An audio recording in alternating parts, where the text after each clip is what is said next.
Today is November 10th. You won't be watching this video on November 10th. You'll probably be watching this video on the 12th, which is Sunday, I believe. Yes. All right, but anyway, the reason I am referencing November 10th today in this video is because back when I started up the Woodmaster 4400 here for the first time, it was on October 9th. And I asked everyone in that video to leave a comment when they thought the pile of wood that was in the woodshed here, when that would run out. Well, today is that day. There are 2 pieces remaining. 2 little chunks and then some scraps. Now, there were actually 5 people, I believe, that guessed November 10th for the date of when that pile of wood would run out. And I believe one of them even guessed that it would happen during the live stream tonight, which is kind of funny because after the live stream, I'll be coming out here to fill this up. So it's like, you know, I usually fill up in the morning and in the evening. So that person actually guessed correctly in the fact that it would be in the evening, the second fill up of the day on November 10th. So the initial wood pile that was in the shed here is gone. I will have to now start bringing in IBC totes. If you're wondering about the wood behind me here, this wood was split this spring and put in here to season. This is actually wood for next year. So now for the rest of this burning season, I am going to be bringing in IBC totes. The other thing I wanted to give you a little update on is I actually had a little issue with the boiler. So I was noticing on the boiler that it just didn't seem to be burning properly. It wasn't getting a lot of air when the fan would kick on. And this is about to kick on here at 160, so this will be good. I'll get to show you how this kind of works. So I took off the front cover here, and so this is what's kind of inside or behind this cover that goes on the front of the boiler here. This is the blower that forces the air in to the inside of the boiler and kind of reignites the fire. It just didn't seem to be, it seemed to be taking a lot longer to regain the temperature and go from 160 to 170. So you'll see here in a little bit when the temperature of the water inside here drops to 160, what ends up happening is this little flap right here opens up. So this opens up and that allows air to go in, and then this blower sends it through into the boiler. So I took the blower and everything off, and the opening that the air goes in was actually almost completely plugged up with like creosote. And I have never taken this off or cleaned behind this blower. So it's been 10 years now that creosote has slowly built up, and it just kept building up and building up, and the opening just closed.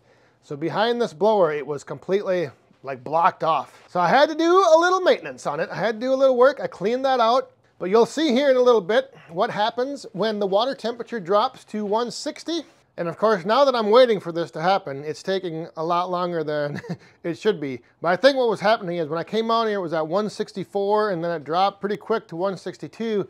And that's probably because the furnace in the house was running and blowing air across the exchanger and pulling that heat off the water. And now the house probably is up to temperature, so the furnace shut off. So now there's no longer any air being forced across the exchanger or pulling any heat off of the water. So now like things have kind of like leveled out again. And because yeah, it went from 164 to 162. So it's still at 162. I'm going to go back and get a tote of wood to bring up here and bring into the shed, and then hopefully by that time we'll get to this temperature will have dropped, and I'll get to show you that flapper being open. So now when it comes to bringing totes in, the one thing I always got to keep in mind is I need the opening of the tote to face the boiler. So this tote, for example, is situated perfectly where I can come in from this side, pick it up, and then when I drive it into the shed, the opening will be facing the boiler. So this one now, there's the opening. I will need to come in from this side and pick it up. So while the tractor is warming up, I'm just going to quick share with you a little story from yesterday and show you some video. I was back here, I don't even remember what I was doing. I think I was spreading some chips out with the tractor, and I drove back there, and I looked up on this hillside up here and I saw a buck. He was just standing there, like looking over things. And then I noticed a little further down the hill, there was a doe. And he was eyeing her up. So I was like, oh, let's see if things get interesting. So she came down the hill and ran across the woodyard here, and he followed her right behind her, and then she went over by the gate.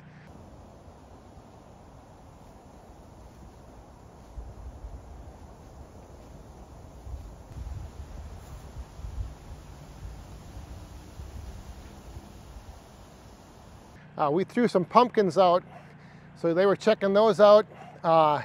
And then she kind of walked along the fence and stood by, by this pile of wood, and she just stood there like she was just waiting for him.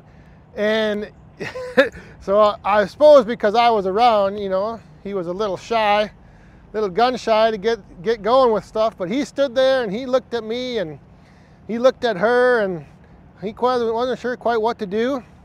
And then she kind of went up the hill a little bit, and he followed her up there, and then she came back down right through here, right where I'm standing, and he followed her, you know, again, and then they went right back up the hill to like where they originally started from. So they made this big loop around the woodyard, and it's just kind of funny because like he was just following everywhere she went, he would go, and then, but like he wouldn't seal the deal. He didn't close the deal. I don't know what his problem was.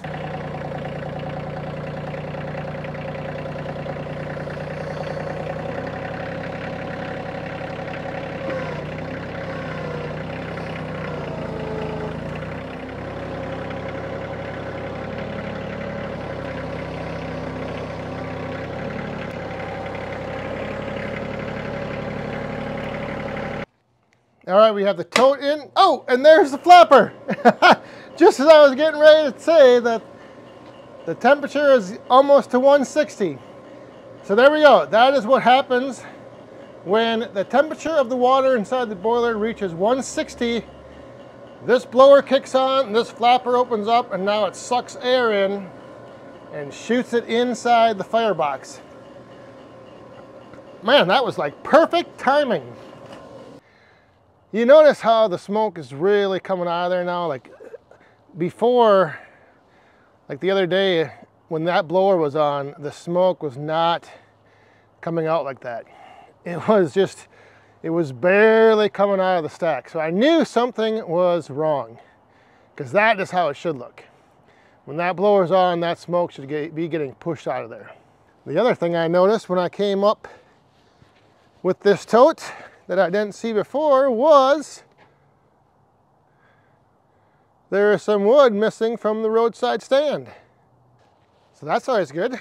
Get a little wood moving out, get some money in the pay box.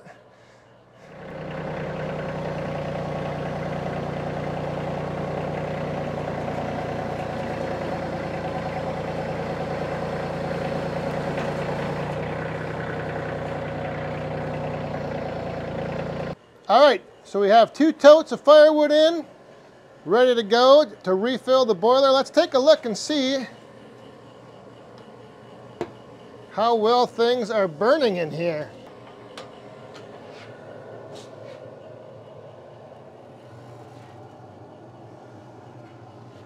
Oh yeah, there we go. Nice bed of coals.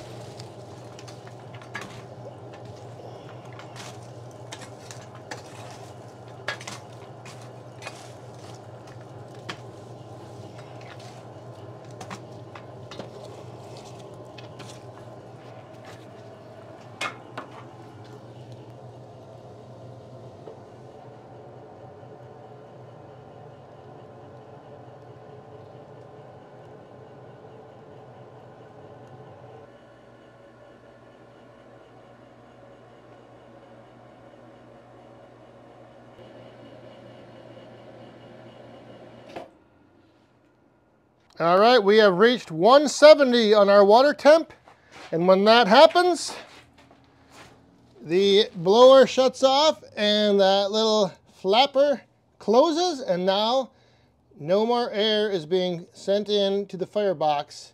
So now that'll just sit like that until enough heat is pulled off of the water to make the water temperature drop to 160. When the water temperature drops to 160, that's going to kick on, the flap's going to open, more air goes in, and the cycle just keeps on repeating. So the pile of wood that was in the woodshed here lasted just over a month. Like I said, we started the boiler up on October 9th, and today's November 10th, and we've had to bring in a couple totes.